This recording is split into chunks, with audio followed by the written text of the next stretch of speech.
Hola, soy Lisette Marino, coordinadora de operaciones de Liquitech. Hoy en Liquitalks tenemos a un experto invitado cuyo trabajo se mueve en la intersección entre mercados de capitales, deuda estructurada y tecnologías aplicadas a la finanza. Su nombre es Paolo Carreño Toro. Bienvenido. Liche, gracias por la invitación y feliz de estar acá contigo. Bueno, Paolo, cuéntanos brevemente cómo llegaste al mercado de capitales y deuda privada. ¿Qué te atrajo a esto? Liche, yo de profesión soy economista con énfasis en finanzas. Fui CFA Charter Holder, que es una certificación en finanzas que justamente habla mucho de inversiones, administración de portafolio, activos alternativos. Mi carrera profesional inició en Bancolombia. Yo estuve en la tesorería de Bancolombia casi como 7 años. De ahí me llevé principalmente la exposición a muchos modelos de negocios distintos y justamente de los últimos fue en el segmento institucional. El segmento institucional atendía inversionistas institucionales y uno de ellos son las fiduciarias. Y justamente trabajando con fiduciarias fue que me crucé con Valentina, nuestra CEO y founder, en un par de transacciones de deuda estructurada.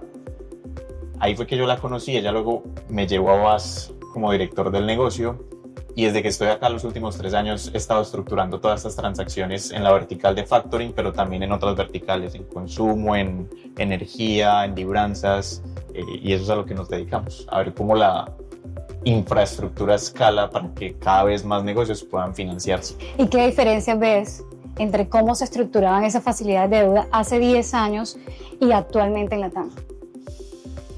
Pucha, mira que esto viene desde el 2008, que se estalló por allá la crisis financiera en Estados Unidos en el mercado de hipotecas, y desde ahí es la típica reacción del niño que se quema tocando el fuego. Entonces, posterior a eso hubo mucho nerviosismo, mucha necesidad de hacer estructuraciones, debidas diligencias bastante extensivas, poner muchos controles, modificar los vehículos de financiación tradicionales que no fueran tan laxos, tan permisivos, exigir más actores dentro de las transacciones que sean como esos ojos vigilando la estructura.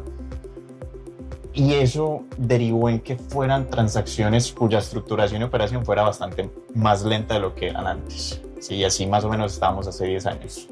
¿Qué ha venido pasando últimamente? Yo te diría casi que desde el 21 en adelante ha habido muchos modelos de negocio disruptivos. Sí, consumo masivo, ustedes en factoring, donde la velocidad es clave. Entonces, cuando tú juntas una necesidad de acceder al capital y reciclar el capital para soportar un modelo de negocio intensivo en necesidades de fondos, y te encuentras con una industria donde los procesos son semanales, mensuales en algunos casos, te encuentras con un choque que finalmente lo que está pasando justo estos últimos años es que ha habido diversos actores que han entrado a tratar de agilizar la industria, de estandarizarla, de lograr esa eficiencia, esa velocidad, pero sin perder el control, y eso es lo que hoy estamos evidenciando en sociedades fiduciarias, en actores como nosotros, que tratamos de ayudar a que los inversionistas puedan mantener la confianza, pero sin sacrificar la eficiencia de la transacción. Y eso es lo que ha venido cambiando, punto 1. Punto 2, más actores. Y punto 3, industrias que antes no necesitaban este tipo de financiación y ahora sí.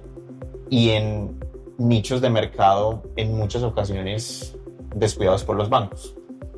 Pymes, consumidores de ciertos niveles de calificación de riesgo, a veces excluidos del acceso a finanzas tradicionales, y eso es lo que ha generado un crecimiento, una profundización del mercado, y nosotros tratando de impulsar desde la eficiencia y la velocidad. Bueno, Paolo, y en tu opinión, ¿cuáles serían los principales desafíos tecnológicos y financieros a integrar para solucionar muchos de los problemas de los mercados hoy tradicionales? Por lo general, los inversionistas, que son el motor de este tipo de mercados, ellos operan basados en datos. Entonces hay un primer problema súper concreto, que es la facilidad de acceder de forma escalable y prolija a los datos. Y ese es un primer problema. Hoy los datos están desperdigados en fuentes de información bastante irreconciliables entre sí. Hay datos en Radian, datos de cuentas bancarias de múltiples bancos, poca apificación para acceder a esa información, hay documentos escaneados, fotos. Es un entramado de datos que es difícil conseguir y estandarizar. Para mí esa es la primera dificultad técnica. Una vez eso se soluciona, pasas a la siguiente dificultad, que es cómo haces cumplir contratos que son bastante extensos, son contratos fiduciarios de crédito, que regulan las inversiones de algún acreedor en compañías como ustedes, que tienen un montón de reglas que hay que cumplir. Entonces esa interoperabilidad entre diferentes actores y plataformas para que el reciclaje, pues, de los recursos en el día a día fluya como tiene que fluir, para que ustedes tengan esa capacidad de cumplirle su propuesta de valor a sus clientes, que es la inmediatez de los recursos, que es, pues, de lo que se trata todo esto. ¿Cómo puede una empresa, desde una fintech hasta una corporación consolidada, beneficiarse de una mejor gestión de estructura de deuda? Para mí la clave principal es la confianza de sus acreedores y el soporte en los momentos claves del negocio. Por lo general hay dos momentos claves del negocio: el crecimiento para llegar a una consolidación, y como en cualquier empresa también puede haber momentos de dificultades donde la confianza de sus aliados a nivel inversionistas, financiadores, es clave. Y para esa confianza ellos lo que necesitan es trazabilidad, eficiencia, que los datos estén, que ellos puedan monitorear el estado para que su inversión siempre esté bajo control. ¿Eso en qué se traduce en términos prácticos? Uno, que tengas muchos acreedores que confíen en ti. Sí, a veces uno depender de uno solo suele ser un riesgo. Lo segundo es que tengan ofertas competitivas de financiación que te permitan a ti ser competitiva frente a tus clientes. Y lo tercero es que sean flexibles también a la hora de acomodar justamente tus necesidades de expansión o de soportar estacionalidad del negocio, pues, de manera eficiente. Entonces, y la más obvia de todas es que te den unos cupos interesantes. Entonces, cuando esos inversionistas tienen esa confianza, tienen esa trazabilidad de cómo vienen tus operaciones, cómo vienen tus ventas, cómo vienen tus negocios, tus operaciones, ellos te habilitan más. Cada vez más inversionistas te habilitan cupos, cada vez más grandes son más inversionistas y a mejores condiciones. Y ese es el primer elemento. Y el segundo es la eficiencia. O sea, cómo accedes tú a desbloquear esos fondos que de pronto ellos ya te tienen habilitado, pero que tú tienes que estar reciclando constantemente en la medida en que los necesitas para operaciones específicas, para cumplirle a tus clientes. Entonces, esa eficiencia también es clave para que la operación de deuda les ayude a ustedes a respaldar el negocio. Como tú sabes, aquí en Factoring, cualquier día que la plata esté quieta es un día donde se sacrifica la rentabilidad del negocio. Entonces, finalmente al inversionista le interesa que tu rentabilidad del negocio sea alta, y con eso y una buena trazabilidad de toda la operación, ellos te pueden habilitar esa eficiencia para que entonces no se pierda esa rentabilidad en procesos burocráticos y operativos. Ese es el segundo elemento. Bueno, Pablo, ¿y qué consejo le darías a esos jóvenes profesionales que quieren especializarse en mercados de capital y deuda estructurada, por ejemplo? Para mí el principal consejo es nunca perder esa obsesión sana por identificar y resolver problemas que generen impactos. A mí me encanta, siempre que vengo acá a Liquitex, siempre hay algo que hay que solucionar y hay que sentarse, pensar qué es lo que hay, cuál es el impacto que genera si yo solucionara esto, y empezar a buscar formas de solucionar. Eso, en el área en que a uno le apasiona, que en mi caso son las finanzas y los mercados de capitales, empieza como a hacer que la gente piense fuera de la caja. Y de esas soluciones es que salen ideas de negocio, salen soluciones a los negocios que hoy existen y que permiten finalmente solucionar, ojalá, alguna necesidad social. En el caso de ustedes, adelantarle la liquidez a las compañías para que ellas puedan crecer, así como todos queremos crecer. De todo aquel que quiera el dinamismo, lo va a tener aquí. Exacto, o sea, siempre va a haber algo que solucionar. ¿Qué tendencias tecnológicas, digamos, te emocionan más y crees que puede tener un impacto significativo en todas estas empresas en el acceso a deuda? Liche, yo creo que son tres, unas que ya venían de antes y otras que están agarrando mucha fuerza ahorita. ¿Cuáles ya venían de antes?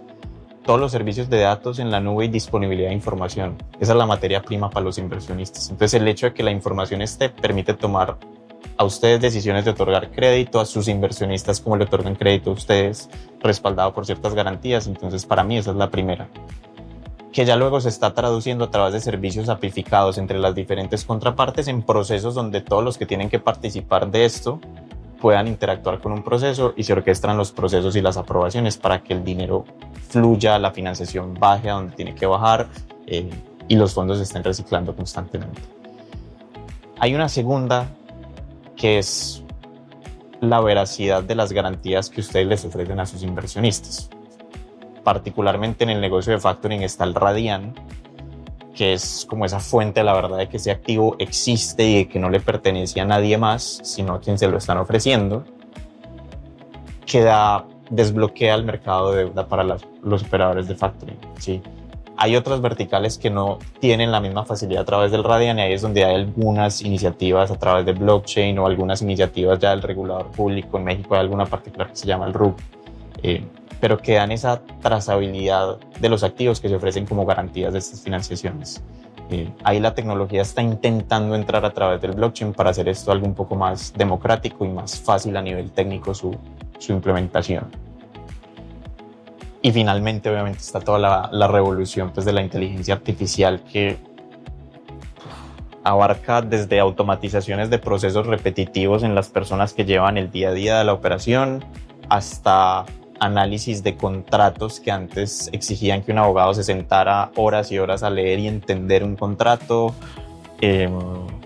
a hacer extracción masiva de información de documentos para habilitar un onboarding de un cliente, para analizar facturas mismas en el Radian y decir que efectivamente estas facturas existen, y finalmente para hacer análisis de datos y tomas de decisiones de negocio y de identificar posibles signos de alerta temprana para inversionistas.